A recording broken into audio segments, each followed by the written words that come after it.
Хамтдаа залбирцгаая.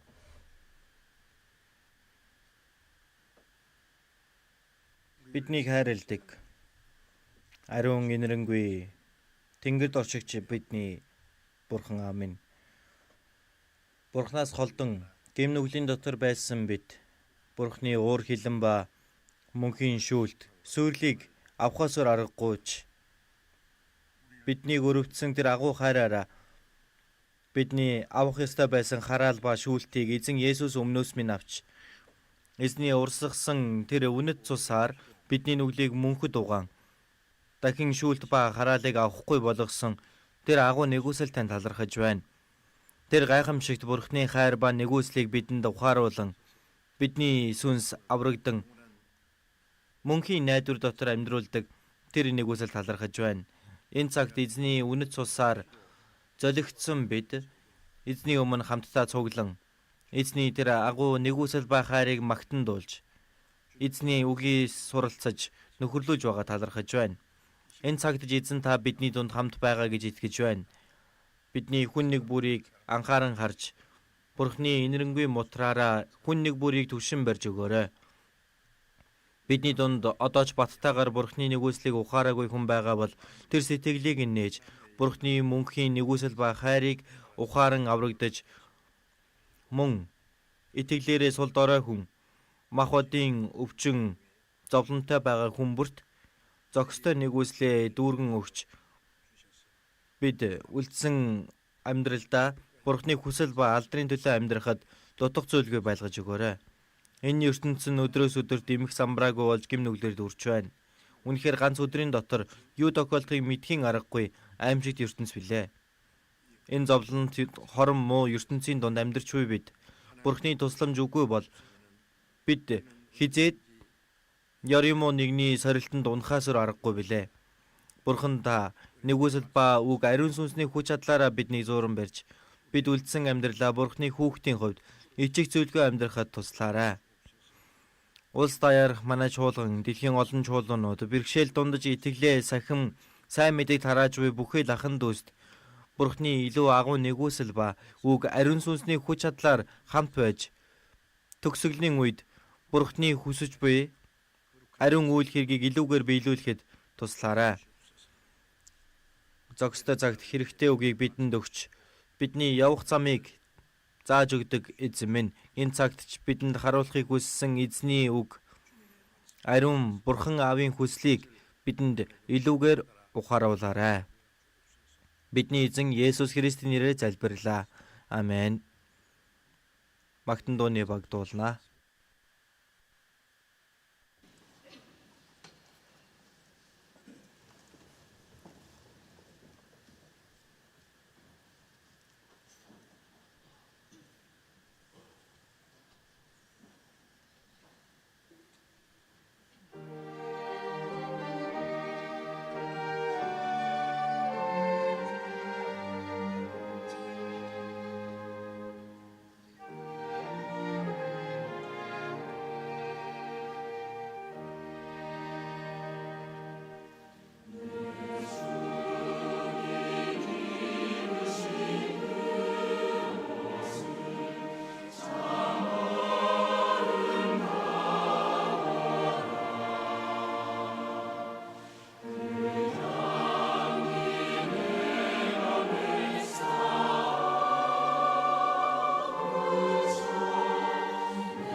Бүгдээрээ Библиэс харцгаая.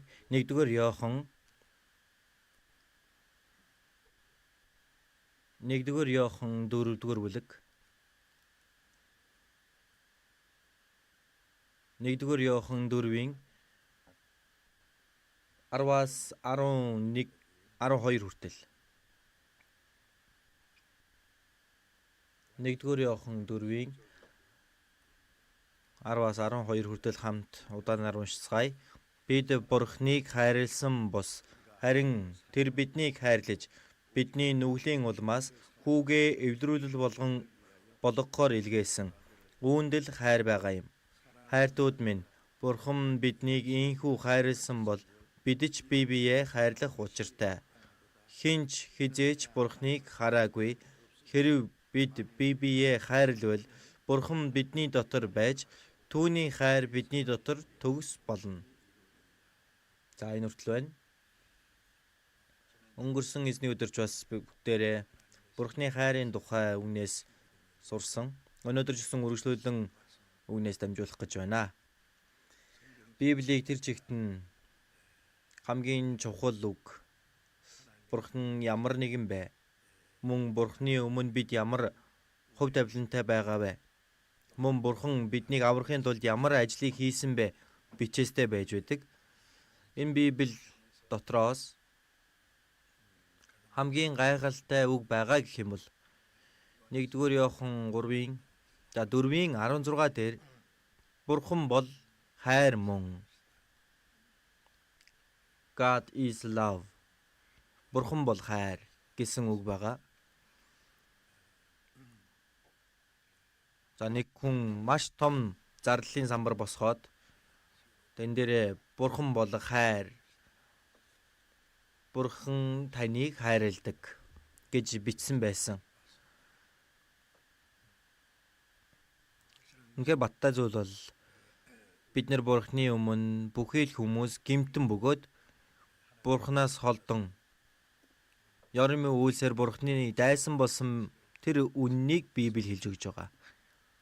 Мөн Бурхан бүхий л хүмүүсийг өршөөн инэрч хайрладаг гэдэг үнэн байна. Матай 18:14 дээр энэ багчуудаас хэн нэг нь алдагдах нь Тэнгэр дэх эцгийн чинь хүсэл биш юм аа. Энэ багчуудаас ямар ч гэмтэн тэр сүнс нь алдагдахыг Бурхан хүсдэггүй. Бурхан баярладаг зүйл биш ээ. Яагаад гэхээр бүхий л хүмүүс бүх хүмүүсийг Бурхан өөрийнхөө дүр төрхөөр бүтээсэн учраас юм. Дуулал 49:20 дээр харах юм бол үн хүндтэйч эрхэм үнэтэй үнэхээр чухал гэсэн үг. Тийм үн хүндтэйч түүнийг үл ухаарах хүмүүс бол үхэж мөхөх адгуустай адил гэсэн байна. Энэ аратан амьтан Бурхны төлөө бүтээсэн юм биш. Бүхий л ургамлыг амьтны төлөө бүтээсэн, бүх амьтдыг хүний төлөө бүтээсэн байна.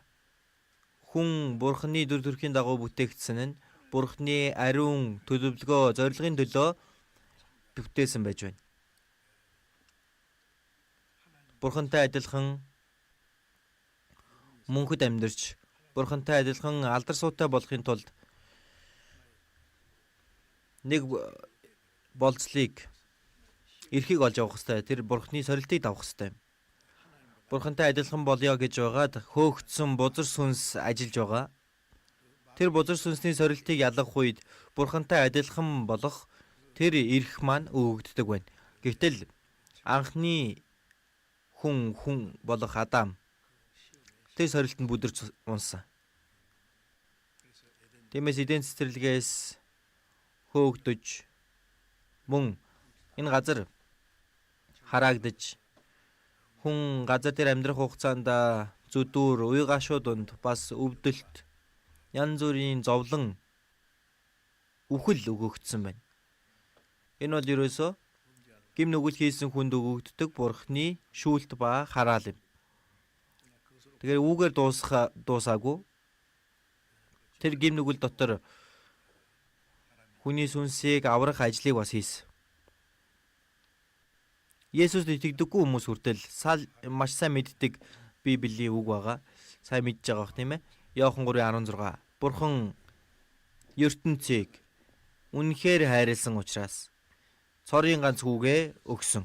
Тиймээс хүүд итгэдэг хэн ч мөхөхгүй харин мөнх амьтаа болно. Солонгос хүн гадаад руу гарахдаа Америкт тухайн цаг үед дээр үед одоо Христийн шашинтан гэд тийм анкет бөглөдөг байсан. За тэгээд итгэдэг үү асуугаар итгэдэг гэд. Хамгийн дуртай ажилттай нь юу вэ гэж асууна. Тэгэх юм бол Иохан 3:16 гэж хэлнэ. Тэгэх юм бол тэнцдэг байж.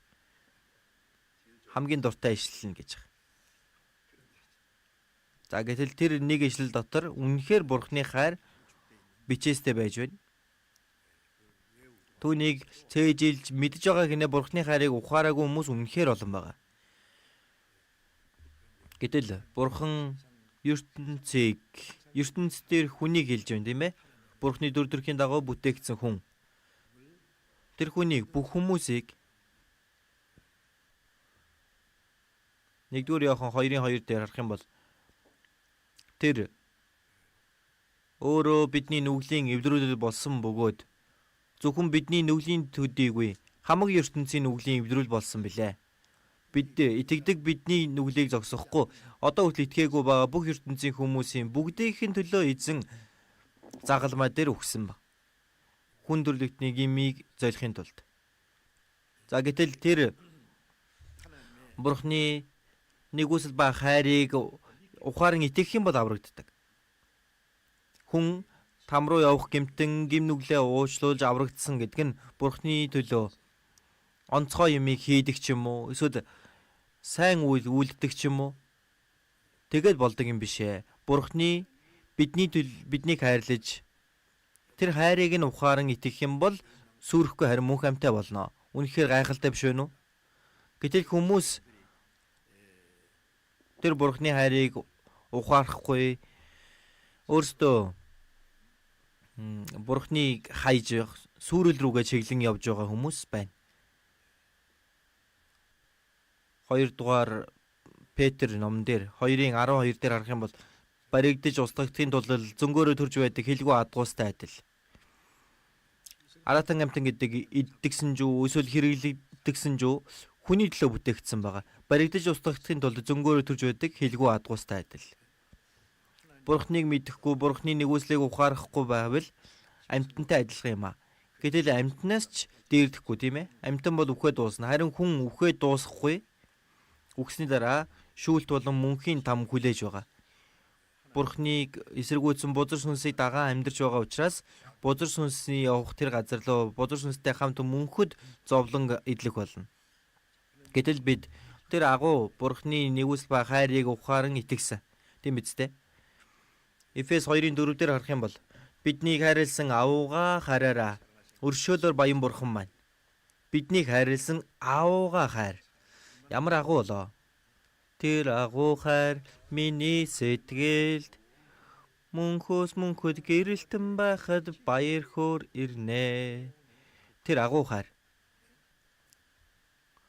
Нарнаас ч илүү өргөн, тэнгэрээс ч илүү удам, далаагаас ч илүү гүн тэр хайр. Хайрыг юугаар илчил хэлэх вэ? Тэр Бурхны хайрыг бид нар ухаан гимээ уучлуулж аврагдаж Бурхны хүүхэд болсон. Мөнхийн диваажинд орох найдварыг олж авсан. Үнэхээр гайхалтай биш вэ нөө? За тиймээс үнэхээр баталгаатай зүйл нь юу вэ? Бид нар угтаа Бурхны өмнө шүүлт ба сүрлийг авах хас өөр аргагүй гэмтэн байсан гэдэг нь үнэ. Гэтэл Бурхан биднийг хайрлаж, биднийг аврахын тулд өөрийнхөө цорын ганц хүүгээ загалмай дээр үхэл хүртэл өгсөн гэдэг нь үнэ. Мөн 3 өдрийн дараа дахин амилж 40 өдрийн турш өөрийгөө харуулan тэнгэр өргөдөж Есүс Бурханы илгээсэн Христ нэг өсөндөө аврагч эзэн гэдгийг итгэл төрүүлсэн байна. Рийн сайн мэдээ Иерусалимаас эхлээд газрын хязгаар хүртэл түүнийг айлдж хэлсэн. Бидний энэ цаг үед Сүүлийн үе тийм ээ. Зүүн хязгааруулах манай Солонгосоос авахуулаад сайн мэдээ тараагдаж Бурхны нэгүслийг ухаан итгэснээрээ аврагдаж мөнхийн амийг диваажинд орох найдварыг олдгоо гэдэг чинь үнэхээр гайхалтай зүйл. Еврэ 2:3 дээр харах юм бол ийм агуу аврал гэж хэлсэн байгаа. Бид нар ивэж үнгүүгээр авсан учраас аврал нь үнгүү авсан юмыг нэг үнцэнгүй тооцдог хүмүүс байдаг тийм ээ. Яагаад үнгүү өгж байгаа вэ? Өөр ямар ч үр төлөөсөөр төлөхийн аргагүй хайрна. Энэ ертөнцийг бүгдийг өглөөч өөрийнхөө сүнсийг аврах боломжгүй. Юугаар шүлхийн аргагүй учраас Бурхан гэм нүглийн хөлсийг төлж өгсөн биднийг аварж өгсөн. Тэр агуу хайр. Тэр Бурхны хайрыг ухаан мөнхийн ам ба найдварыг олж авсан хүн үлдсэн амьдралдаа Бурхны хайранд хүлэгдэж амьдардаг. 2 дугаар Коринт 5:14 дээр харах юм бол Христийн хайр биднийг албаддаг. Христийн хайр биднийг албаддаг гэдэг чинь хүнийг барьж аваад хүчээр чирээд явна гэсэн үг шүү дээ, тийм үү? Бид нар Бурхны хайрыг ухаарсныхаа дараа үлдсэн амьдралаа Бурхны хайранд хүлэгдээд баригдаад чирэгдээд амьдардаг байна. Бурхны хайр нь чирэгдэж явна. Нэг хүн гэмт хэрэг хийлээ. Тэгэх юм бол одоо гавч юм уу эсвэл дөнгөөр хүлж байгаад аваад явна. Юу ч хийж чадахгүй шүү дээ. Ямар ч эрх чөлөө байхгүй. Тэгэхдээ бид Бурхны хайранд тэр уяанд нь хүлэгдэж хайранд нь чирэгдээд амьдарч байгаа. Үлдсэн амьдрал маань. Тиймээс Христийн хайр биднийг албаддаг. Хүчээр аваад явдаг гэсэн үг. Учир нь нэг нь бүгдийн төлөө үгсэн тул бүгд үгсэн гэж бид ятгагдсан. Тэр үгийг харах юм бол энд байгаа бид нар ч бас бүхий л хүмүүсийн дотор орж байгаа учраас бидний хүн нэг бүрийг өмнөөс маань үгсэн тэр нэгэн байгаа юу байхгүй юу? Миний төлөө үгсэн нэгэн байгаа тийм үү? Тийм биз дээ. Тэгвэл тэрээр хэн блэ? Есүс хэн блэ? Бурхны цорын ганц хүү. Есүс бидэнтэй адилхан хүн биш ээ. Филиппой 2:5 дээр харах юм бол тэрээр Бурхны дүр байсан. Бурхантай адилхан нэгэн бүтээгч. Эхлэл 1 дээр харах юм бол бид дүр төрхийнхөө дагуу бидэнтэй адилхан хүнийг бий болгоё. Яагаад бид гэсэн бэ? Эцэг хүү, ариун сүнс гурлаач оршигч Бурхан байна. Бурхан гурав байдаг юм биш ээ. Харин бидний энэ мэдлэгээр ойлгохын аргагүй зүйл байгаа. Бүтээгч бол нэг, гэхдээ гурвлаар оршигч. Эцэг хүү, ариун сүнс. Есүс бол хүү Бурхан. Тиймээс Бурхан тэнгэр газрыг бүтээх үедээ Есүс ч гэсэн хамтдаа байсан. Сургаалт үгсээр харах юм бол Бурхан бүтээж байх үед Есүс хамтдаа хажууд нь урлаач нь байсан. Хажууд нь бүтээж байсан гэж байгаа. Бүтээгч Есүс байна. Тэгээ тэрээр хүн биш ээ. Бурхантай адил нэгэн. Хүнийг аврахын тулд Бурхантай адил тэр байсураа орхиод хүн болон энэ ертөнцийн хүний дүрээр ирсэн.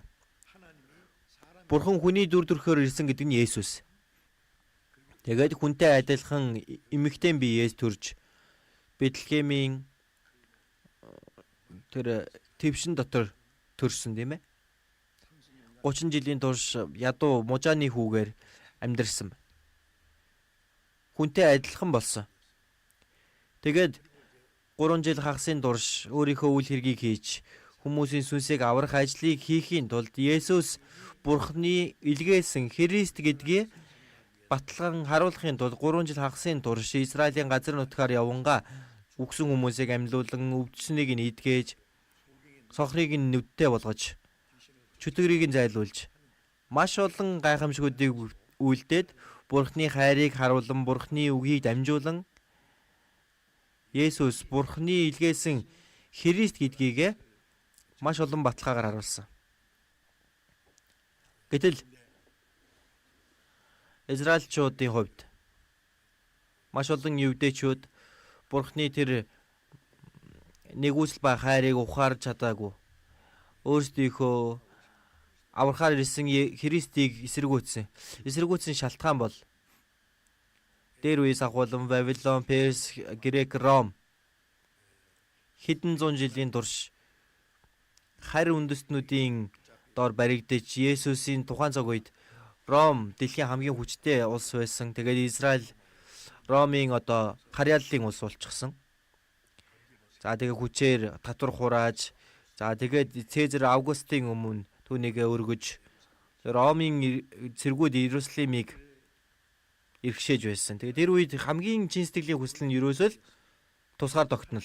Бурхны амласан Месиа ирнэ гэдэгт нь итгээд Месиа ирэх юм бол Ромыг түлхэн унгаад энэ ертөнц Христийн хаанчлал биелэгдэнэ гэж итгэсэн байна. Сүүлийн үед Есүст итгэдэг хүмүүс Есүст итгэдэг гэдэг хүлээн хүсдэг юм нь юу вэ? Махбодын ерөөл авахыг хүсдэг. Гэр бүл нь эрүүл саруул байх, үр хүүхдүүд нь сайхан амьдрах, нөхөр нь мөнгө их олох, эрүүл байх, бүх юм нь бүтэмжтэй байх. Энэ чинь бусад шашинд итгэдэг хүмүүст яг адилхан байна.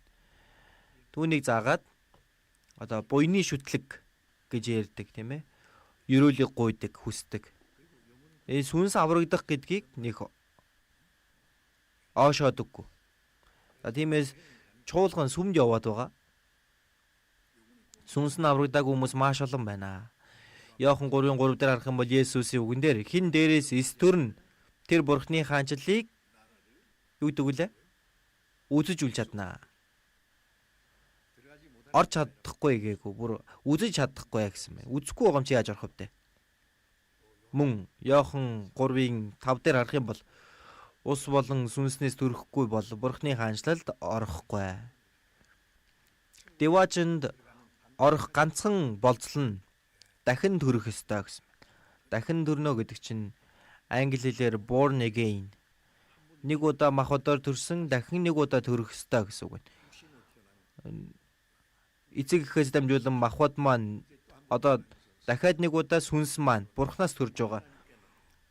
Бурханаар төрж байж Бурхны хүүхэд болно. Бурхны хүүхэд болж байж Бурхны улсад орох боломжтой байхгүй юу? Гэтэл хүмүүс түүнийг мэддэггүй, бузар сүнс энийг нууцсан юм шиг байна. Намайг аврагдаж явахд хүртэл аврагдсан уу гэхэд хүмүүс их гайхдаг байсан. Ямар бардам юм бэ? Аврагдсан гэж яриад тахтай яадаг юм бэ? Чи үхчиж л мэдэн штэ гэдэг. Яаж аврагдсанаа мэдх юм гэдэг. Дахин төрсөн гэхээр бүр гайхдаг. Уул нь адилхан л та. Яаж дахин төрөх вэ? Гэтэл дээр үед Билли Грахам гэж пастор их дээр үед тийм ээ. Янгон арлын аймагт тэр Кёнжон тэр талбай дээр семинар хийдэг. Тэгэх юм бол 100 гаруй сая гаруй хүн хурж ирээд үг сонсч байсан гэж байна. Тэгээ тэр үед харах юм бол одоо бол цэцэрлэг түрээлэн болсон. Дээр үед бол талбай байсан. Тэр үед Билли Грахам пастор дамжуулж байсан агуулга нь дахин төрсөн үү? Born again болсон уу? Хүмүүсээ Христийн шашинтангуудаа, ахлагч нар, үйлчлэгч нараа, пасторудаа дахин төрөхгүй бол Бурхны хаанчлалыг үзэж чадахгүй. Маш хүчтэйгээр хэлдэг байсан. Тэгээд түүний дараа энэ Христийн шашинтнууд юу гэдэг вэ? Бүгдээрээ аврагдсан гэж байна. Хизээ аврагдсан бэ? Явдаг болсон үеэсээ. Хаашаа явсан бэ? Сүмд явсан. Итгэсэн үеэс авсан учраас итгэсэн учраас авсан гэл. Жоохон тайван хэлэл дээ. Ингээд нэг бөөрийн хилээд яваад өгдөг. Хизээ Бурхны тэр өөрийнхөө сүрэх ёстой байсан гэмтэн гэдгийг ойлгож иж тэр Есүсийн загалмай үхлийг ойлгодог. Гэтэл нэгүслийг ухаарад итгээд сүнс нь аврагдаж өөрчлөгдөнө. 2 дугаар Коринт 5:14-7 дээр харах юм бол хэн нэг нь Христ дотор байвал тэр шинэ бүтээл мөн.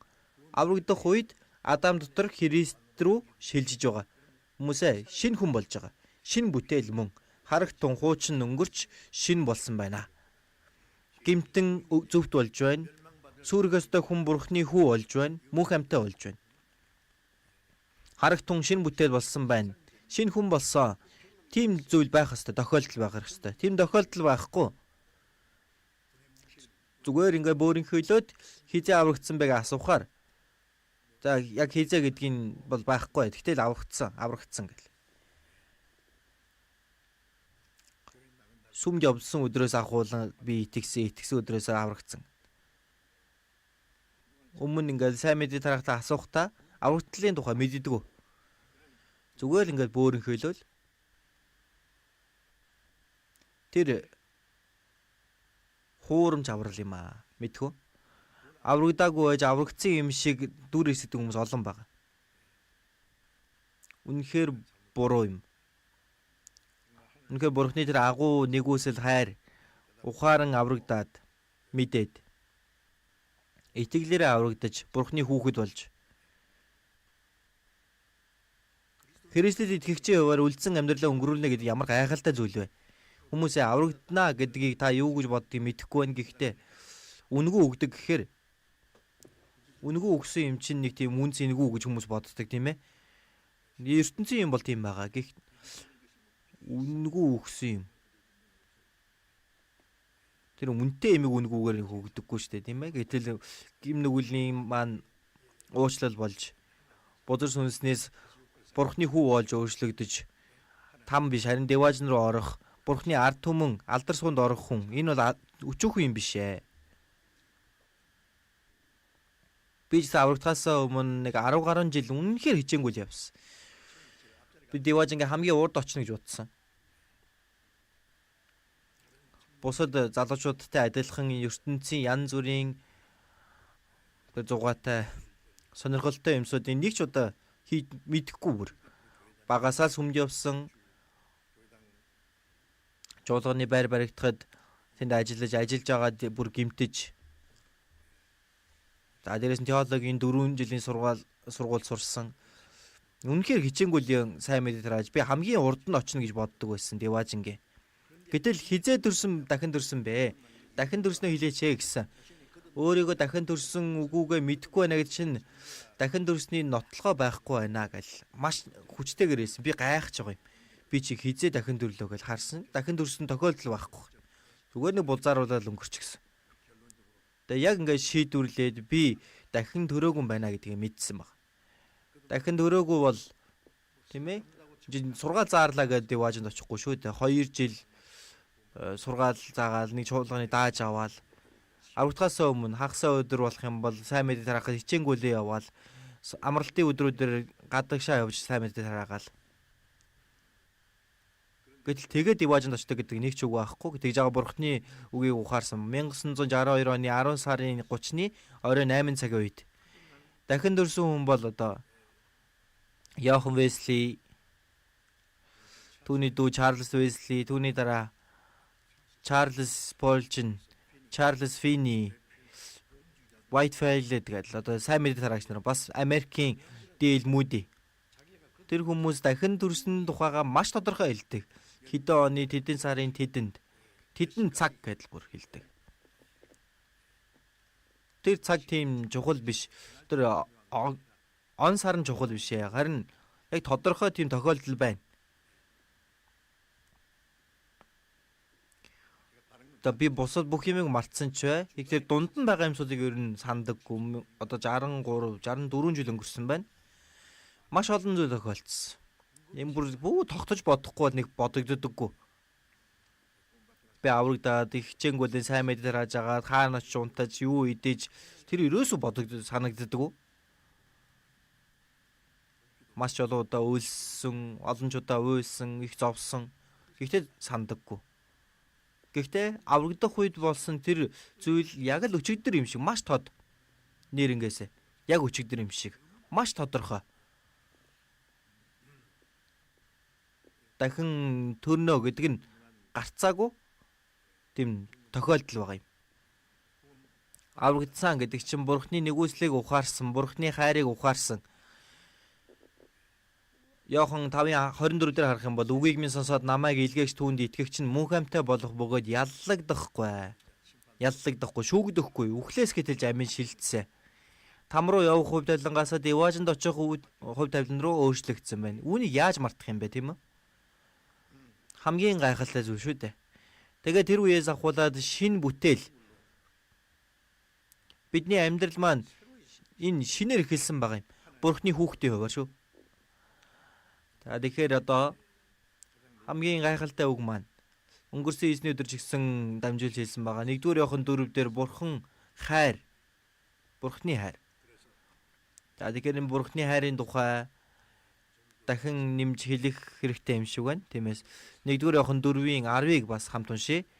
Бид Бурхныг хайрлсан бус харин тэр биднийг хайрлаж бидний нүглийн улмаас хүүгээ эвлэрүүлэл болгохоор илгээсэн үүндэл хайр байгаа юм. Үүндэл хайр байгаа юм аа. Бурхны хайрыг Есүсийн шавнар дунд энэ Библийг бичсэн Илч Иохан Бурхны хайрыг хамгийн их ухаарсан хүн байгаа. Тийм учраас өөрийгөө ихтэй Есүсийн хайртай шав гэж хэлсэн байгаа. Бусад шавнар нь Есүсийг баригдах бүгдээрээ зүхтэн явсан. Иохан бол загалмайн доор хүртэл очсон баг. Төрөөсөө их болох Мариатай хамт. За тэгээд загалмай дээр Есүсийг өөдөлхөөс өмнө Иоханд хэлсэн. Харагтун энэ хүн чиний их. Мариад хэлэхдээ харагтун энэ хүн таны хүү. Загалмай доор Иохан Мария хоёрыг ээж хүү болгон шин холбоотой болгож өгсөн. Тиймээс Илч Иохан маш удаан тэр их Мариаг дагуулan амьдарч байсан гэж байгаа. Эфес чуулганд. Тэгээ Бурхны хайрыг, эзний хайрыг хамгийн их авсан хүн байна. Хайрыг хамгийн их ухаарсан хүн. За тиймээс Иохан 1, 2, 3 дугаар Иохан илчлэл гэж 5 номыг бичсэн байгаа. Тэр донд Бурхны хайрын тухай хамгийн ихээр сайн хэлж өгсөн 1-р Иохан ном. 1-р Иохан ном тэр чигтээ агуулга нь Бурхны хайрын тухай. Бас бусад шавнар нь бүгдээрээ алуулж амиа алдсан. Харин Илч Иохан хамгийн сүүлд Патмон арал дээр за тэнд хоригдсон, тийм цөлөгдсөн явсан. Гэхдээ тэнд илчлэл номын илчлэлийг нь аваад тэгээд тэр номыг бичсэн. Маш удаан урт амьдэрсэн хүн байна. Тэгээд хөгшөрсөн хойноо Илч Иохан залуу хүнтэй адилхан наашааш явж чадахгүй биеийн сул дорой болчихсон учраас хүмүүсээ би бинийгээ хайрлаарай. Энэ хайр гэдэг үг маш их хэлсэн гэж байгаа юм. Тиймээс энэ дээр шарах юм бол хайр үүнд л хайр байгаа юм аа. Бид Бурхныг хайрлсан юм бишээ. Бурхан харин биднийг төрүүлэн хайрлаж хүүгээ бидэнд эвдрүүл болгон илгээсэн. Бидний гмийн төлөө. Тэгээ хайрын тухай маш тодорхой тайлбарлаж хэлж өгсөн байна.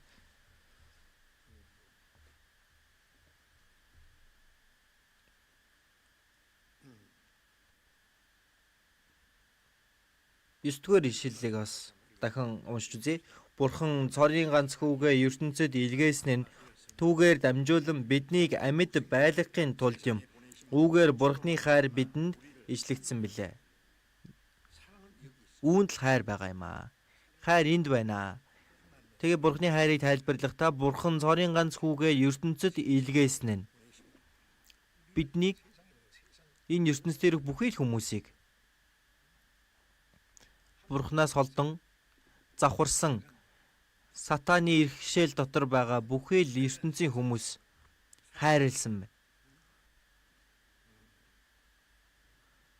Цорын ганц хүүгээ ертөнцид илгээсэн нь түүгээр дамжуулан биднийг амьд байлгахын тулд яагаад вэ? Үхсэн учраас. Адам дотор гим нүгэл хийсэн бүхий л хүмүүс төрхөөсөө сүнс нь үхмлээр төрсөн байна. Гэтэл үгсэн сүнсийг амьлуулахын тулд яах ёстой вэ? Тэр үгсэн шалтгаан бол гим нүглийн хөлсөөс болсон. Гим нүглийг нь золихгүй бол сүнс нь амьлах боломжгүй юм. Тиймээс биднийг амьлуулахын тулд бидний авах ёстой тэр Бурхны шүүлт ба хараал өмнөөс нь авсан тийм ээ. Тиймээс Есүс гимгүй тэрээр тэр цаазын ялыг авч тэр аимшигтай ташуур загалмайн шийтгэлийг аваад цаазынхаа газар руу чирэгдэн яваа. Загалмай дээр өлөгдөн өглөө 9-оос өдөр 3 хүртэл 6 цагийн турш загалмай дээр хүний авж болох хамгийн дээд ичгүүр зовлон амссан баг. Хамгийн сүлд нь бурхан минь юун та намайг орхисон тэр үед. Яагаад вэ? Гимтнийг хаяхгүй тулд өөрийнхөө цорын ганц үгээ өмнөөс нь орхисон. Есүс гүйцэлдлээ гэж хэлээд өөд болоод тэр үед нар 3 цагийн турш гэрлээ алдсан. Библиэлд харанхуй байсан гэж байгаа. Бүр өдөр шүү дээ. Газар хөдөлсөн. Тэнгэрч уйлж газарч уйлсан. Бурхан нүрээ эргүүлсэн. Бүх ертөнцийн гимтнүүдийн төлөө тэр шүүлтийг гүйцэлдүүлсэн баг. Тиймээс биднийг хайрлаж бидний нүглийн улмаас хүүгээ эвдрүүл болгохоор илгээсэн. За ингээд хил айлдангаа 11-ийг бас хамт уншия. Хайртууд минь, Бурхан биднийг ийхүү хайрлсан бол бид ч бие биеэ хайрлах учиртай. Энд дээр Бурхан биднийг ийхүү хайрлсан. Ингэж ийхүү. Бурхан ертөнцийг үнэхээр хайрлсан. За нэг ахлах сургуулийн багш. За тэр сурагч нь буруу юм хийсэн баг. Ингээд хацар руу алгацсан гэж байгаа. Тэгээд хэр зэрэг өвдөж гин гэж асуусан чинь багшийнхаа хацрыг эргэж алгадангаа ингэж өвдөж гинэ гэсэн. Тэгмээ бүр яг адилхан хүчээр цохих хэрэгтэй баг. Яаж угаасаа тайлбарлах вэ тийм ээ? Ийм гэхүү. Юм нэг мэдсэн чи ямар амттай байна гэж асуулаа. Чи идчихий жил мэдэн штэ тийм ээ. Тэгэхээр өөрөө идэд үзэх адил. Тэгэхээр ийхүү ингэж хайрлаа. Бид нар бол төсөөлхийн аргагүй өөрийн цорын ганц үгээ үхэл хүртэл өгсөн. Тэр хайр Бурхны хайр үнэхээр гайхалтай. Бид нар магтан дуун дээр Бурхны хайрыг магтан дуулдаг олон дуу бий тийм ээ. Өнөөдөр ч гэсэн Бурхны хайрын тухай. Бурхан эзнийхээ гэдэг. Өндрөөс өндөр одны цаанаас аимшигтай зовлонт газар дээр өхмөл сүнсийг аврахын тулд өөрийнхөө хүүг илгээж гимт бидэнтэй эвлэрсэн. Тэгээ бидний гим нүглийг уучлсан. Бидний нүглийг уучлсан Бурхны тэр хайр бол үнэхээр гайхалтай зүйл гэж бид нар мэдэхгүй. Тийм учраас бидний авсан авралаа ийм агуу аврал гэж байгаа. Ийм агуу аврал биш. Ийм агуу аврал. Тийм ээ тэр агуу гэдгийг тийм ээ тэр агуу ямар агуу болоо. Тэнгэрийг цаас болгоод далайг бих болгоод тэнгэр окторгыг цаас болгоод тэнгис далайг бих болгосон ч Бурхны хайрыг бүгдийг бичих аргагүй. Тэгвэл тэр одоо биер нь хэр том байх болоо. Тийм ээ. Тэр далайн ус нь нүрж байгаа л тэнгэр дээр Бурхны хайр ийм тийм гэл бүгдийг нь бичих аргагүй. Тэг хитрхи хитрүүлж байгаа юм шиг боловч тийм мөн. Үнэхээр Бурхны хайр бодох чинээгээр үнэхээр гайхалтай.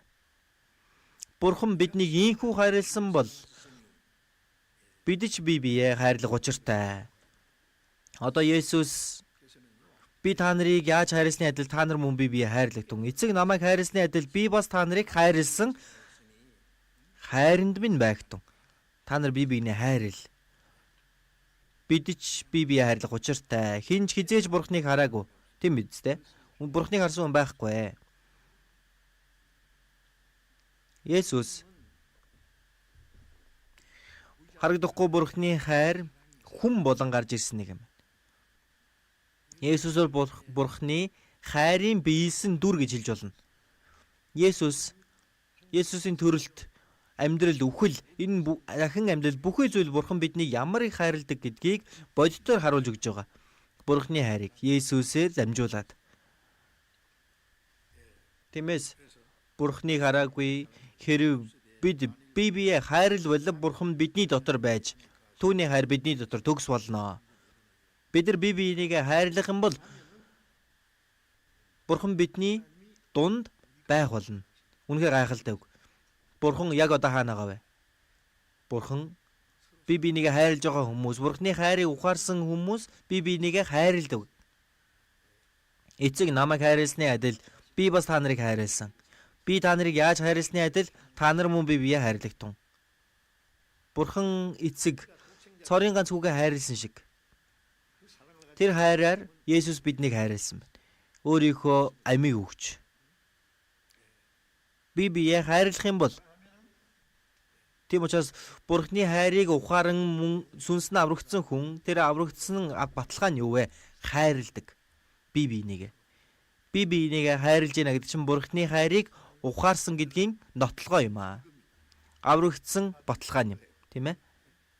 Тэгвэл Бурхан хаана байдаг вэ? Хайрладаг хүмүүсийн дунд эзэн байж байгаа.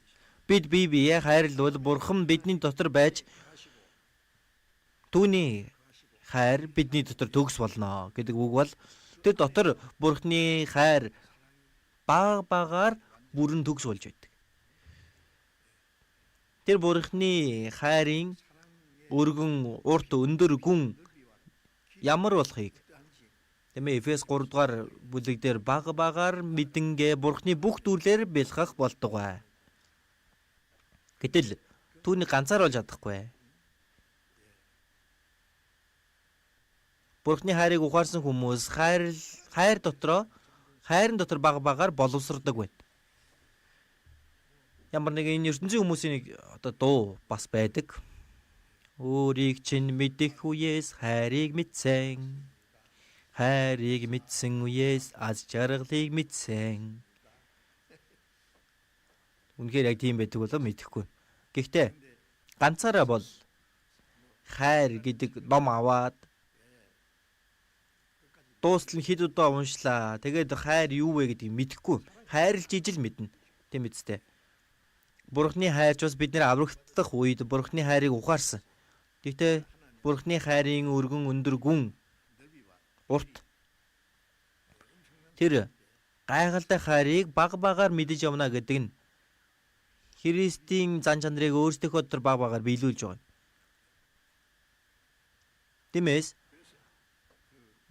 түүний хайр бидний дотор төгс болно. Багаар. Галаат 4:19 дээр Христ та нарын дотор дүрээ олтол би төрөх зовлон дахин эдэлж байна. Тийм үг байгаа. Дахин гэдэг үг чинь сайн мэдээ тараа авралт хүрэхийн тулд тэр төрөх зовлон эдэлсэн. Галаат чуулганыхаа аврагдсан гэдэг итгэлийн амьдрал нь сайн болохгүй байсан. Тийм ээ, одоо нэгүслүү, хууль ялгаж салгаж чадахгүй. Тиймээс хитрхийн хайрын байна гэ Паул Христ та нарын төлөө дүрээ Христийн зан чанар бий болтол би төрөх зовлон дахин эдэлж байна. Ээж хүн хүүгээ төрүүлэх гэж тэр төрөх зовлон би бас өсгөнө гэж насан туршдаа. Эцэг их гэдэг хүн үр хүүхдээ бүх насан туршдаа санаа зовж одоо хадамд гаргаад их нэртэй нөхөртэй болсон ч гэсэн хойноос нь санаа зовж л байдаг. Эцсээ хүртэл багаар. Аав нь мундаг байх чинээгээр хүүхдээ мундаг байгаасаа гэж хүсдэг шиг. Матай 5:48 дээр Есүс эзэн Тэнгэрлэг эцэг чинь төгс байдаг шиг та нар мөн төгс бай. Бурхан бол төгс нэгэн. Гэтэл хүн яаж Бурхантай адил төгс болох вэ? Талыг нь дуурайчвал болно гэж хэлээгүү. Харин эцэг нь мундаг байх юм бол хүүгээ ч гэсэн чи над шиг болоосаа гэж би хүсэж байна. Миний талыг дуурайгаасаа гэж хинч хэлдэггүй. Тиймээс Христийн дүр бидний дотор багаар бидний сэтгэл, бидний бодол, бидний хэлж байгаа, үйлдэж байгаа зүйл багаар эзнийг даган дуурайж эзнийг ирэх үед энэ бие маань хүртэл эзэнтэй адилхан өөрчлөгдөнө.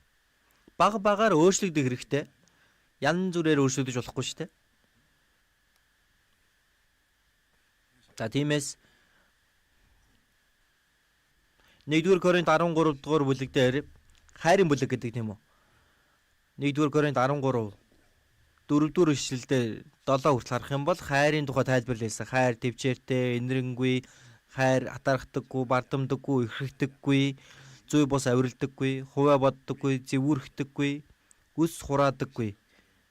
Зүй бусамд баярлдаггүй, үнэнд баярлдаг, бүгдийг далдалдаг, бүгдийг итгэдэг, бүгдэд найддаг, бүгдийг тэсвэрлэдэг.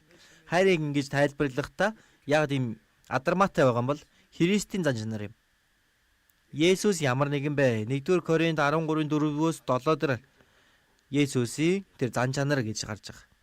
Хайр. Тиймээс бид багаар тэр хайрыг бидний дотор биелэгдэж мөн Галаат 5:22 дээр сүнсний үр жимс нь 9 үр жимс эхнийх нь юу вэ? Хайр. Сүнсний үр жимс бол хайр. Тэр аврагдсан хүн ариун сүнс ирсэн. Бидний итгэл багаар өснө гэдэг чинь эзнийг даган дуурайна гэсэн үг. Аврагдаад удаан бол удсан гэдэг хүмүүс би биендээ хатаархаж, үзэн ядаж, маргалдаж. Тийм хүн Христийн дүр төрх харагдаж байна уу? 1-р Коринт 3-ын 1-ээс ахуулаад харах юм бол Паул Коринтод очоод сайн мэдээ тараагаад аврагдсан хүмүүс Коринт чуулганы бий болсон. Гэтэл Илч Паул та нар Христ дотор балчир хүүхэд шиг байна. Махбодын дагуу байна. Хэдэн жил өнгөрсөн байхад хүүхэд ингээл сахилгагуудад байгаа дөл энэ одоо хизээ хөлн дөрөнд хүрэх болоо. Тиймээ дөрөөндөө хүрчих юм бол ганцгандаа хүрэх л бах тийм ээ. Тэн чин хурдхан шиг бойж явах хэрэгтэй байстэй. Гэтэл ингээл энэ тэнд ингээл яваад идэг.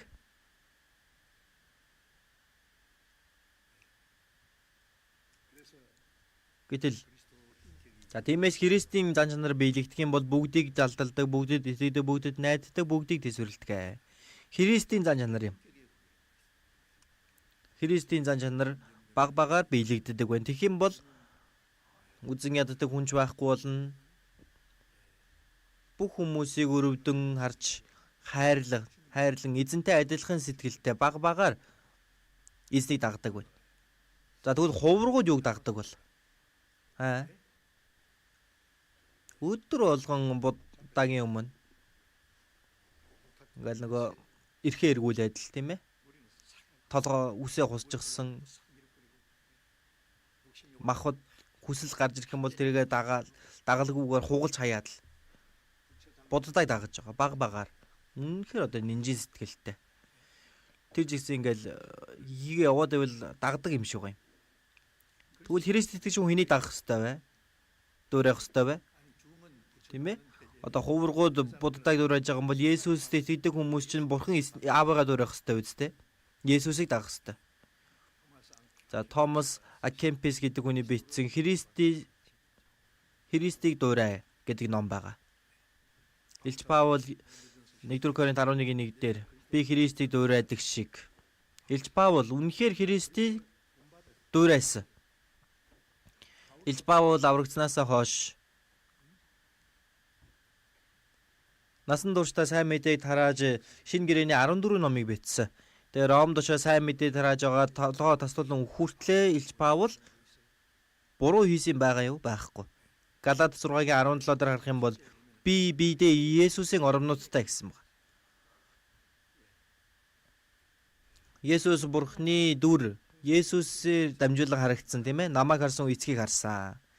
Есүсийг явсны дараа Есүсийн дүр Паулын амьдралаар харагдсан байна. Паул гэдэг махбод дотор Христ харагдаж гарч ирсэн байна. Тиймээс би Христийг дуурайдаг шиг хэн дэгж хэлж чадах вэ? Намайг дуурайцгаа.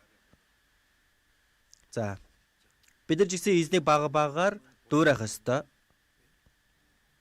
Ярьж байгаа, бодож байгаа, үйлдэж байгаа тэр үн цэнийн тодорхойлолт, тэр зорилго энэ бүх тал дээр эзнийг багаар дуурайх ёстой.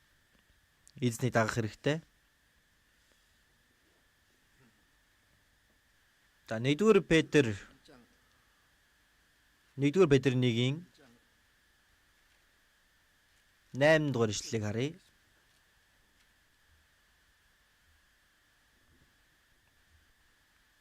Хамт уншия. Та нар түүнийг хараагүйч түүнийг хайрладаг. Идүүгээ та нар түүнийг харахгүй байгаач түүнд итгэдэг. Та нар хэлхийн арга алдраар дүүрэн баяр хөөрөөр ихэд баярладаг. Та нар түүнийг хараагүй ч түүнийг хайрладаг. За энд Петр энэ үгийг бичсэн байна. За энэ бичсэн үгийг хүлээж авсан хүмүүс Есүсийг хараагүй хүмүүст дамжуулан энэ загтлыг бичсэн байгаа. Та нар түүнийг хараагүй ч түүнийг хайрладаг.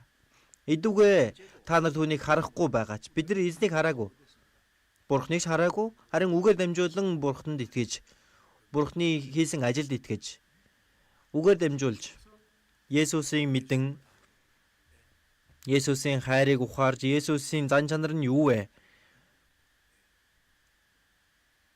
Тиймээс Еврей 12 дээр итгэлийг эхлүүлэгч бөгөөд төгсөж болгогч Есүс өөд харцгаая. Тэр үг бидний итгэлийн маань эхлүүлэгч. Бид нар баг багаар бидний төгс болгож байгаа Есүс өөд харъя. За зураач хүн тэр модельээ суулгаад тэр моделийг тэр цаас руу буулгадаг үстэй. Яг адилхан буулгаж байгаа. Нэг эмээ миний нүрийг ингээд зурсан чинь маш адилхан зурсан байлээ. За би Москвад очих үедээ тэр зурдаг хүн дээр очиод сууж байсан. Тэгээд намайг зураад өгөөч гэдэгсэн. Тэгэхээр за зур гэлээ. Яг адилхан зурсан. Яг би зогсож байгаа. Харандаагаар зурсан бүхэн яг адилхан. Үнэнхээр сайн зурсан.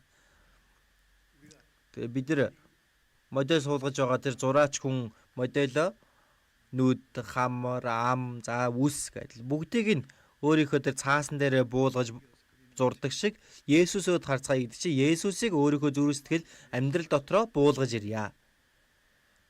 Харж дуурайнга. Тийм ээ. Одоо жирэмсэн үеийн бие авч явах байдал гэж байдаг.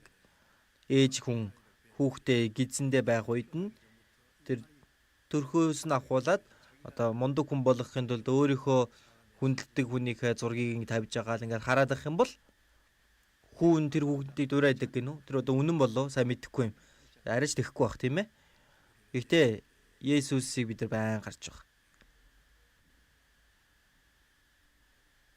Есүсийг харангаа, бодонгоо, Есүстэй адилхан болж баг багаар даган дуурайх хэрэгтэй. Аврагдсан хүн буруудах юм бол бузар сүнсийг дуурайж болохгүй шүү дээ.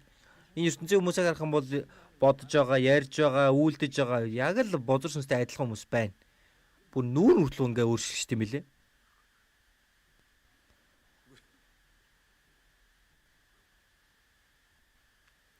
Та нар одоо ч түүнийг харахгүй байгаа ш, түүнийг хайрладаг. Та нар хэлхийн аргагүй алдраа дүрэн баяр хөөрөөр ихэд баярладаг. Итгэлийнхээ үр дүн сэтгэлийн авралыг олж авна. Хэлхийн аргагүй алдраа дүрэн баяр хөөр байна. Тэгэхээр дуулал 18:1 дээр харах юм бол Давид хэлэхдээ хүч минь болдог эзэн тандаа би сайн мэдчихээн тийм ээ. Тандаа би хайртай. Хүч минь болдог миний ам болсон эзэн. Миний мөнхийн найдвар болсон эзэн. Тандаа би хайртай. Тэгэж хэлж чадах уу? Эзэн бидний төлөө хайраа харамгүйгээр бүр асгаж өгсөн байна. Тэр хайраа асгаж өгсөн. Цутгаж өгсөн. Тэгээ Есүс Иохан 15:13 дээр нөхдийнхөө төлөө амиа зориулахаас түүний дараа юу гэдэг лээ? Цээжилсэн байх хэрэгтэй. Нөхдийнхөө төлөө амиа зориулахаас илүү агуу хайр байхгүй. Та нар тушаасныг минь үйлдвээс миний нөхөд мөн. Эзэн бидэнтэй адилхан гэмтнийг аварч анд нөхрөө болгохын тулд бидний төлөө өгсөн байна. Тиймээс тэр эзний хайрыг бид ухаарсан учраас эзний хайр бидний дотор биелэгдэх ёстой. Бага багаар хайр нь бүрэн төгс болж явах ёстой. Энэ эхнэр нөхрийн хооронд хүртэл анхандаа уулзах үедээ тийм ээ. Сэтгэл хөдлөлийн хайр. Махбодын хайр. Түүний дараа яах чаргагүй хайрлах хайр. Одоо яахалтай байлээ тийм үү? За тэгж жагаад сайнтай муутай нь хайрлах. Энэ хүн хоорондын хайр байгаа тийм ээ. Өөрчлөгддөг. Тэгээ хүүхдүүдээ өсгөөл, зовоол бүгдийг нь явуулчлаа. Үсэн цайжгсан хоёр эмээ өвөлдөж байна. Солонгос бол тийм харахад жоохон хэцүү. Харин Европ юм уу Америкт очих юм бол цэцэрлэг дүүрэлэн дотор ингээл цав цагаан буурал толгойтой өвөө эмээнэр гараа атгаж явж байгаа. Эсвэл ингээ зам сандал дээр сууж байгаа тийм дүр төрх харагддаг. Маш ариун харагддаг. Маш үзэсгэлэнтэй. Тэгээ энэ бол одоо хүн хоорондын хайр тийм ээ. Тиймээс хүчмэн болдог эзэн, миний эзэн болсон амин минь болсон эзэн тандаа би хайртай. Эзнийг хайрлаж байгаа учраас яаж байгаа вэ? Одоо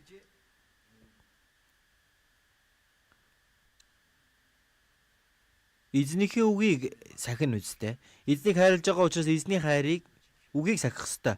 Иохан 14-ийг түр харцгаая.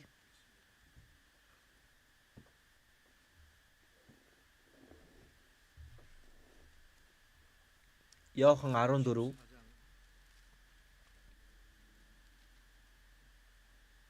Иохан 14-ийн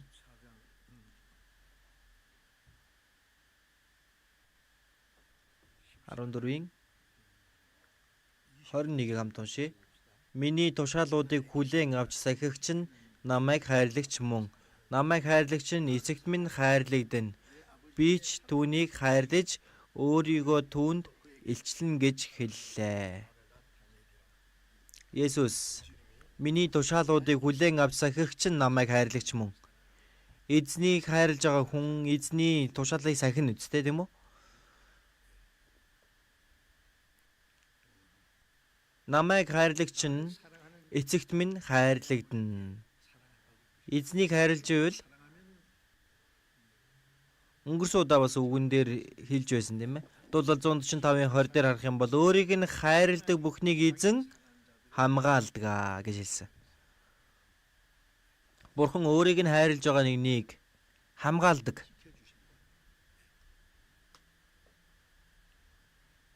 Бурхан өөрийг нь хайрлаж байгаа нэгнийг илүү хайрлана. Бид нар Есүсийг хайрлах үед Бурхан тэр хүнийг бүр илүү хайрлана. Бид нар аврагдах үед Бурханы хайрыг ухаарсан тийм үү? Тэр бол Бурханы өгсөн хайрыг нь бид нар ухаарсан байгаа. Одоо аврагдсан хүнийг эзэн хайрлахдаа бүр агуу Бурханы хайрыг харуулдаг байна.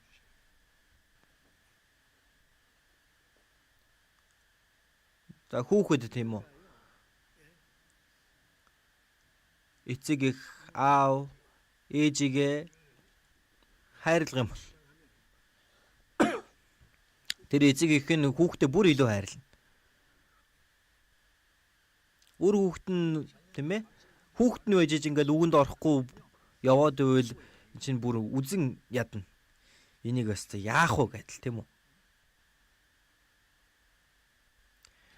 Өөр хүүхэд аав ээжийнхээ нэгүслийг нь эргүүлэн хариулж тэрэнд нь талархаж амьдрах юм бол аав ээж нь бүр илүү хайрлана. За Малах 3 дээр харах юм бол өөрт нь үйлчилдэг хүүгээ хүн өршөөдгийн адил би тэднийг өршөөх болно. Илүү одоо эрхэмлэх болно гэж байгаа. Өөртөө тэр эрхэм байгаа хүүхдээ их эрхэмлдэг мэдээж шүү дээ. Эцэгт минь хайрлагдана. Би ч түүнийг хайрлаж өөрийгөө түүнд илчилнэ. Хайрлаа хүнээ Бурхан илүү их хайрлаж Есүс гэсэн тэр хүнд өөрийгөө байнга л харуулж байна. Тэгжиж эзнийг мэднэ. Эзнийг хайрлаж эзний үгийг сахингаа эзнээс суралцдаг үстэй. Эзнийг хайрлах сэтгэл байхгүй, эзэнд дуулуургүй байж вэж Библийг зүгээр нэг сонсоод байлаа гэж сурах уу? Энд чинь тэр зан чанар төлөвшөх ёстой. Зарим хүн За үлгэр жишээ жолооч гэдэг тийм ном худалдаж аваад за үлгэр жишээ жолооч болох арга гээл хаалга үдэ төгжиж байгаа л тэр номыг ингээ бүр цээжиллээ тэр номыг. Тэглээгээд сайн жолооч болох уу? Тийм ээ? Маш сайн ингээл хийж сурна штэ урагшаага хоошоогоо. За янз бүрийн тохиолдлоо гэхэд ингээд аюултай үед яах вэ? Ингээл үлгэр жишээ жолооч, мундаг жолооч болно. Тэрийг уншлаа гэдэг чинь жолооч болохгүй. Харин боддоор тэр хөдөлгүүрээ асааж иж энэ чи явах ёстой. Тэгээ янз бүрийн сад дотор учрах юм бол гинт юу болвол яах ёстой вэ гэдэл. Тэр одоо өөрийнхөө туршлага болсон зүйлээрээ сурдаг. Би 75 оноос хойш жолоо барьлаа. Тэгэхээр 50 жил гаруй ингээл жолоо машин барьж байна. Машин барих их дуртай. Спорт байхгүй юу?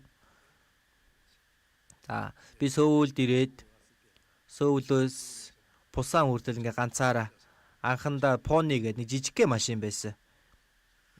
За тэр Чолоо аймаг руу ганцаархнаа ингээл машин барайл семинараа хийгээд буцаж ирээл. Одоо ч гэсэн машин барих дуртай.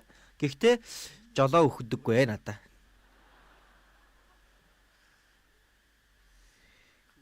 Машин барих цаг алга. Тийм ээ? Өгөөч гэл гуйдаг ерөөсөө машина бариулдаг. Өнгөрсөн жилийн сүүлээр нөгөө одоо үнэмлэхээ нөгөө сунгадаг штэ тийм ээ. Тэрийг сунгахгүй байх юм бол жолооны үнэмлэхгүй болно. За яадгийн билээ гэж бодож жагаад хамгийн сүүлд яг нэг өдрийн өмнө очоод за тэрийг сунгасан. Одоо би надад үнэмлэх байгаа штэ. Би бол жолоо барьмаар л байгаа юм. Одоо яадгийн билээ мэдэхгүй л байна. Машин барьж байгаад мэдээж ганцаараа бас машин барьж байгаад цастай зам дээр хальтраад өөхөх төгч байсан байгаа бас. Бороотой өдөрж гисэн халтарж байсан. Ямар ч байсан туршлага дотор хүн юм сурж байна тийм үү? Тэгэхээр бид нар эзний үгэнд дуулууртай байнга эзнийг баг багаар таних, эзний хайрыг, эзний тэр хайрын мэдсүүнийг илүү их хайрлана. Библийг хичнээн их сурлаа гэд эзнийг хайрлах сэтгэл байхгүй, дуулууртай байх сэтгэл байхгүй. Тэр хүн үг сураад байгаа юм биш ээ. Мэдэж байгаа юм биш. Тиймээс Иохан 14-ийн 23-24-ийг хамт уншъя. Есүс хэн нэгэн нь намайг хайрлавал үгийг минь тэр сахих бөгөөд эцэг минь ч түүнийг хайрлана. Бид түүн рүү очиж түүнтэй амьдрна. Намайг эс хайрлагч нь үгийг минь сахихгүй. Та нарын сонсож байгаа үг минийх биш, харин намайг илгээсэн эцгийнх билээ. Есүс хэн нэгэн намайг хайрлавал үгийг минь тэр сахих бөгөөд. Эзнийг хайрлаж байгаа ботлого нь юу вэ? Үгийг сахих үстэй. Зөвхөн амаараа л хүч минь болдог эзэн, тандаа би хайртай, эзэн минь, бурхан минь, тандаа би хайртай гэдэг байгаа мөртөө дуулуургүй байвал чи ямар хэрэг байна? Тийм ээ? Хүүхдүүд за одоо эмэгтэйчүүдийн баяр бол ээжүүдийн баяр болонгууд дуудуулж өгөөл өндрөөс өндөр тэнгэр гэдэгч надад бүр ч илүү өндөр зүйл бий. Төрүүлж өгсөн ээжийн нэгүсэл өндрөөс өндөр тэнгэрээс ч илүү өндөр мэт. Далаагаас илүү уудам. Тэр өндөр тэнгэрээс ч илүү далаагаас ч илүү уудам. Сайхан дуулж байгаа юм. Гэхдээ гэртээ очингуудаа үгэнд нь ордог. Сахилгагуудад л. Ээжигээ хайрлж гин байна. Тэр дуу нь худлаа байгаа зү. Тэгээ бид нар магтан дуун дээрээ өмнөхөөсөө илүү хайрлана гэж дуулдаг тийм үү? Эзэн хэлнэ. Нээрнгээсээ өмнөхөөс илүү хайрлах уу? Эзэн биднээс хайрыг авахыг хүсэж байна. Мэдж байгаа л үү? Биднийг хайрладаг эзэн биднийг хайрлуулахыг хүсэж байна. Тиймээс Иохан 21:15 дээр харах юм бол дахин амилсан Есүс амьлал шавнартаа Петерт асуусан. Петр үхсэн ч би эзнийг үүсэхгүй гэж маш зоригтой хэлсэн. Гэтэл тэр аман дээр шүлсэн хатаагүй байхад Есүсийг 3 удаа үүсгэсэн. Петр ямар их эдсэн байх вэ Есүсийн өмнө, тийм үү? Бүгдийг мэдэж байгаа шүү дээ. Есүс Петрт чи намайг эднээс илүү хайрладаг уу? Намайг илүү хайрладаг уу? Тийм ээ эзэн, танд хайртайг минь та мэднэ. Хургнуудыг минь тэжээ. Яг адилхан зүйлийг асуусан. Петр яг адилхан хариулсан. Эзэн биднээс асууж байна. Петр ч гэсэн Есүс үхээд дахин амьлахаас өмнө Есүст хараахан бүр итгээгүй байсан байна. Есүсийг Христ гэлэхэд нь. Амаараа бол тэгж хэлсэн ч гэсэн. Одоо болохоор дахин амьлсан Есүсийг хармагцаа. Одоо бол бүх эргэлзээ нарилаад одоо үнэхээр эзнийг хайрлаж байна. Би эзнийг үгүйсгэсэн ч та мэдэж байгаа. Одоо бол би үнэхээр хайрладаг. Танд хайртайг минь та мэднэ. Хондийг минь тэжээ.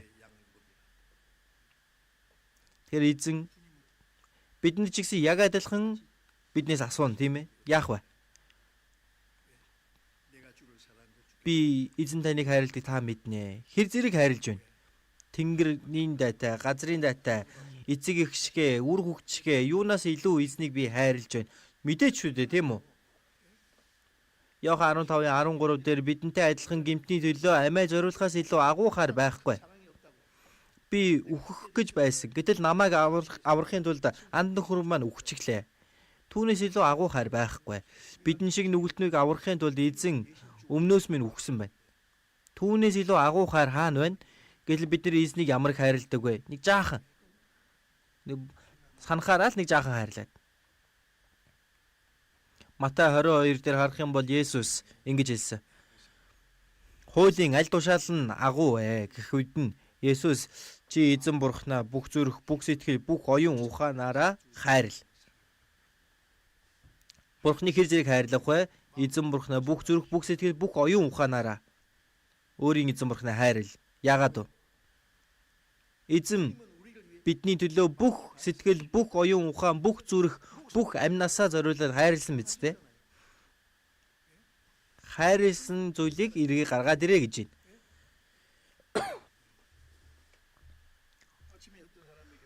Өглөө нь димээ одоо 1 сая төгрөг хүн даатгachаад оройн хурж ирээд өгөөч гэсэн байна. За өглөө даатгасныг маань өгөөч гэсэн байна. Тэгсэн чинь 300 мянга өгөж байна. Гэхдээ энэ чинь 100 би чинь танд саяг өгсөн штэ гэсэн. 700 нь одоо хадгаламжны мөнгөнд нь явсан. Энэ талархах сэтгэл төрхөө. Үгүй ийм юм гэж хаав байсан юм бэ гэтэл. Тэмээ нэг түрхэн даатгаад өгсөн чинь тэгэж одоо идэж болдго юм уу? Энд чинь маш том асуудал үүснэ. Эзэн бидэнд хайрлсныгаа эргүүлээд гаргаад ирээ гэж байна. Эцгээ юм уу ихээ хүүгээ эсвэл охиноо надаас илүү хайрлагч чинь миний хувь зохистой нэг юм биш. Эзэн бидний төлөө амиа Бурхны хүү цорын ганц хүү амиа өгсөн. Гэтэл биднээс тийм илүү юмыг өрөөсө хүсээгүй шүү дээ. Өөрийнхөө бүх сэтгэл бүх оюун ухаанаар хайрлах хэрэгтэй. Өгсөн юмаа эргүүлээд өгөөл гэж байна. Өгөөгүй ч үг гэж байна уу? Гэтэл эзэн бүх амиа, бүх хүслээ, бүх оюун ухаан, бүх үзлээрээ биднийг хайрлсан. Гэтэл би нэг жаахан л хайрлаж. Хайрлсан юм шиг хайрлаж, аминч мөнгөнд дурлагч, Бурхныг хайрлаж байгаас илүү 6 цэнгэлийг хайрлагч, Христ итгэгч хүн. Тийм байх боломжтой. Хайрыг үүсэж ерөөсөө огт болохгүй. Хэн нэг нь намайг хайрлуул үгийг минь тэр сахих бөгөөд эцэг минь түүнийг хайрлана. Эзний үгэнд дуулууртай байвал эцэг тэр хүнийг илүү хайрлана. Аврагдах үед хайрлаж, дуулууртай байгаа хүнийг хайрлана гэдэг чинь тэр бүр тис ондоо хэмжүүртэй байна. Дуулууртай байгаа хүнийг Бурхан бүр илүү хайрладаг. Үр хүүхэд нь ингээл байж байлаа. Тэгвэл бол дуулууртай хүүхэд нь байна. Үгэнд нь ордгүй хүүхдүүд байна. Хэнийг нь хайрлах вэ? Дуулууртай байгааг нь илүү хайрладаг. Яах ч аргагүй шүү дээ. Тэр хүүхэдт нь юу ч байсан өөхийг хүснэ. Үгэнд ордоггүй. Тэр хүүхэд нэг юм өгөөч гэх юм бол өгөхийг ч хүсэхгүй. Жин үгэнд ч ордгүй юм байж иж надад л идэх юм гэдэл тийм үү? Намайг хайрлагч нь үгийг минь сахихгүй. Та нарын сонсож байгаа үг минийх биш, харин намайг илгээсэн эцгийх билээ. За тэгэхээр аврагдсан хүн, эзнийг хайрладаг хүн эзний үгэнд дуулууртай байх ёстой. Дуулууртай байна гэдэг чинь эзнийг хайрлаж байгаагийн баталгаа. Мөн дуулал 97-гийн 10 дээр харах юм бол эзнийг хайрлагч та нар буруу явдлыг үзэн яд. Буруу явдал хорон муу бузар сүнсээс гардаг. Залбирах үедээ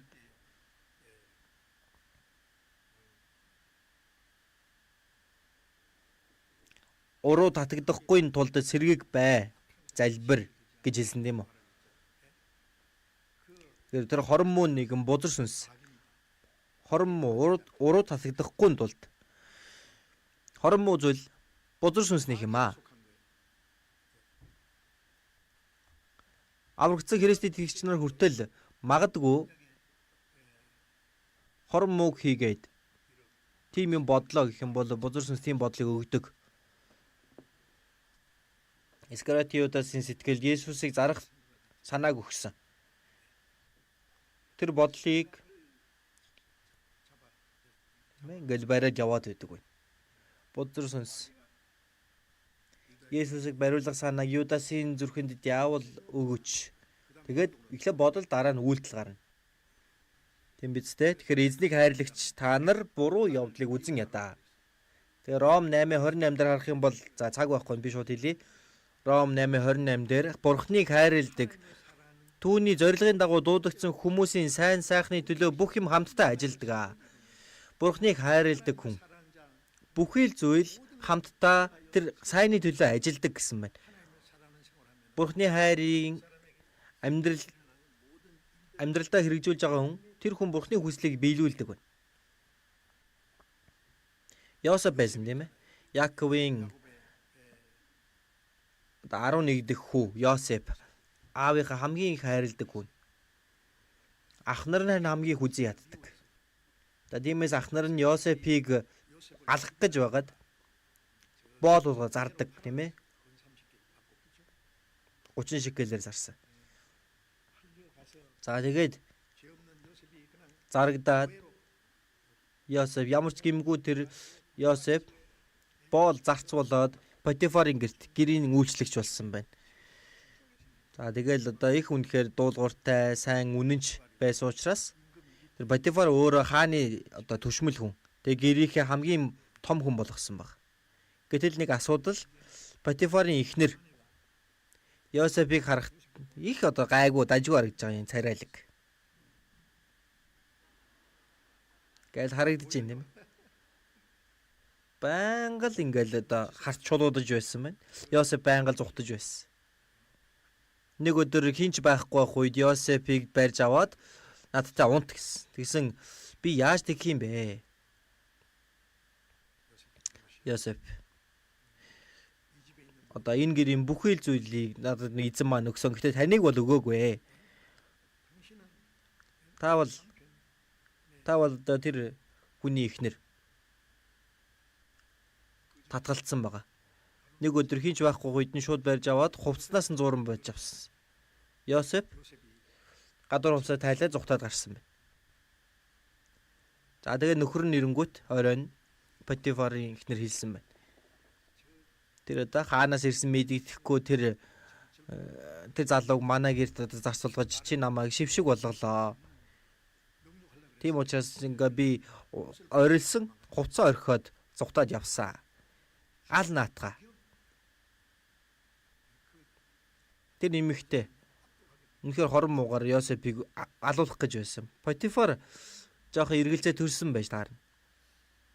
Тэг яах ч аргагүй шоронд хордог.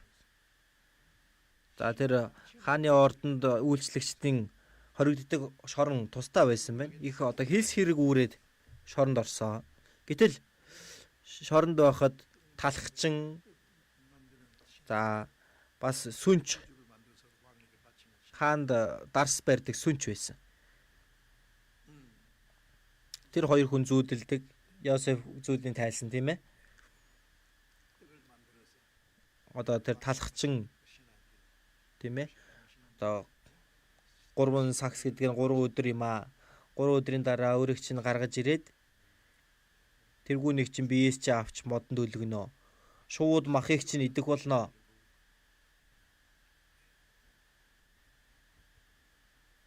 Дарс барьдаг сүнчид тийм ээ. Тэр 3 мөчрөл 3 өдөр юм аа. Тэгээ та түүгээр одоо эргүүлээд хаанда барих болно. Тэр үгийн дагуу үнэхээр нэг хүн 3 өдрийн дараа өгч нэг нь суллагдсан. Тэгээ тэр зүүдийг тайлсны дагуу болсон. Тэгэхээр энэ удаа хаан зүүдэлдэг.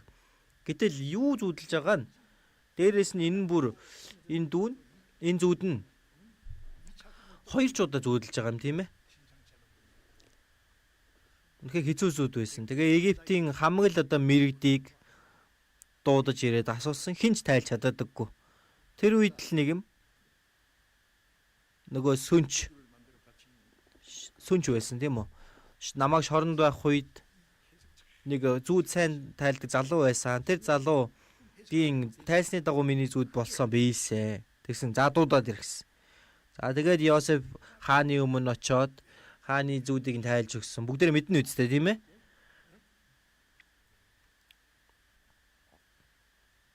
Цааш та 7 жилийн турш одоо элбэг дэлбэг байна. Тэгээд 7 жилийн ган гачиг болно. Түүнийг бурхан өөрт танд харуулжээ гэл. Тэр зүүдийг тайлсных нь ачаар тийм ээ? Бурханы сүнстэй энэ мэд хүн бидэнд олдох уу? Боол зарцуу байж байгаад гимт хэрэгтэн байж байгаад гинэтхэн шууд Египтийн одоо сайд болж байгаа юм. Хаан хэлэхдээ би зөвхөн хаан ширээн сууж байгаараа л чамаас илүү чи миний өргөөг захир. Египтийн бүгд тэр чигээр нөхсөн байна. Тэгээд Египтийг ган гачгаас аврахын зэрэгцээ өөрийнхөө эцэг их ах дүү нар Канаан нутагч гисэн ган гачиг болсон байгаа. За тэгээ хоол авах гэж ирээд Йосефтэй уулзсан. Йосефийн ачаар ган гачгийг сайнаар даван туулсан байна. За энэ түүхийг мэднэ үстэй тийм ээ? Йосеф анхандаа ах дүү нартай үзэн ядагдаад баригдаад уйлангаал явсан байж таарна үстэй тийм үү? Би одоо ямар ч гэмгүй байхад ах нар маань намайг үзэн ядаад боолуулга зарчлаа, зарцлагдаж байна. Дээрээс нь Потифарын эхнэрийн уруу татлахыг зугтсан чинь шоронд орчихож байгаа. Гэтэл бурхан Йосефийг шоронгоос гаргаад Египтийн сайд болгож босгосон. Хүмүүсээ Христэд итгэгч хүмүүс бурханы үгэн дотор амьдарч байхад ямар нэгэн зовлон ирсэн ч бурханыг хайрладаг, түүний зорилгын дагуу дуудагдсан хүмүүсийн сайн сайхны төлөө бүх юм хамтдаа ажилддаг. Йосеф мдээгүй. Гэхдээ өнгөрсний дараа хартал бүгд бурханы хийсэн ажил байна. Бидний итгэлийн амьдралын дунд бид бурханы үгэнд дуулууртай байж эзний хүслийн дагуу амьдрах үед бидэнд байгаа бүхий л тэр зовлонгууд энэ бурхан бидэнд илүү сайн ямиг өгөхийн тулд байгаа гэдэг зорилгыг нь мэдэх хэрэгтэй. Бүхий л зүйлээр бурхан өөрийн хүслийг биелүүлдэг. Ямар ч санаа зовох шаардлагагүй. За дээрэс нь Библиэс дахиад нэг газраас харах хэрэгтэй. Харах уу байх уу? Ром 8-ийн 6-аас харъя. Ром 8-ийн 35-аас эхлээд байна. Ром 8-ийн 35-аас 37 хүртэл хамт уншицгаая. Хэн бидний Христийн хайраас салгах юм бэ? Гамшиг уу, шахалт уу, хавчлага уу, өлсгөлн үү, нүцгэрэл үү, аюул уу, илд үү? Таны төлөө бид бүхэл өдөржингөө хядуулжээ. Нядлагдах хонь мэтээр бид тооцогдожээ гэж бичигдсэн байдаг. Харин бид энэ бүхний дотор бидний хайрладаг түүгээр дамжуулан бүрэн ялдаг. Эзнийг хайрлах юм бол хэн бидний Христийн хайраас салгах юм бэ? Гамшиг уу, шахалт уу, хавчлага уу, өлсгөлн, тийм ээ? Үйлсэл цангах, нүцгэрэл үү, аюул уу? Маш олон зовлон аюул байдаг, илд үү? Бидний хүзүүг тасцсан ч эзнийг хайраас салгах аргагүй. Гэхдээ энэ бүхий л зүйлд биднийг хайрладаг тэр нэгэн биднэр дамжуулан бүрэн ялдаг аа. Тэгээ хайр бүгдийг ялах боломжтой. Тэгэхээр аврагдсан Христэд итгэж хүн эзнийг хайрлна. Тэр хайр олон Христэд итгэгч нар Ромын тэр эзэн хааны доор Христэд итгэгч нар баригдаж, арслангийн хоол болж, зовлон гэдэлж, алуулж, эцсийн хүртэл эзнийг хайрлж, үхэж байгаа газартаа хүртэл магтан дуулангаа эзний өмнө очисон. Хэн тэр хайраа салгаж чадах вэ? Эзнийг хайрлж байгаа тэр хайраас хэн салгаж чадахгүй. Биднийг хайрладаг түүгээр дамжуулан бүрэн арай ядан биш, харин бүрэн ялдаг. Үнэхээр гайхалтай. Өнөөдөр энэ үртэл үгээ дамжуулъя. Төр залбирцгаая. Биднийг хайрладаг инэрэнгүй Бурхан аав минь. Бид Бурханыг мэдэхгүй байхад Бурханыг хаян махбодынхоо хүсэл дагуу амьдарч байхад биднийг өрөвдөж, хайрлаж эзэн Есүс бидний өмнөөс үхэн биднийг аварч мөнхийн амба найдварыг өгсөн тэр агуу нэгүсэл талархаж байна. Бид одоо үнэхээр эзэн таныг хайрлаж байна. Бүх зүрх, бүх сэтгэл, бүх оюун ухаанаар зөвхөн эзэн таныг хайрлан эзний хүслийн дагуу амьдрахыг хүсэж байна. Ахан дүүс нарыг маань Бурхны нэгүсэл үгээр илүү зууран барьж Бурхны хүсэл алдрын төлөө амьдрахад тусалж удирдаарай. Бидний эзэн Есүсийн нэрээр залбирлаа. Амен.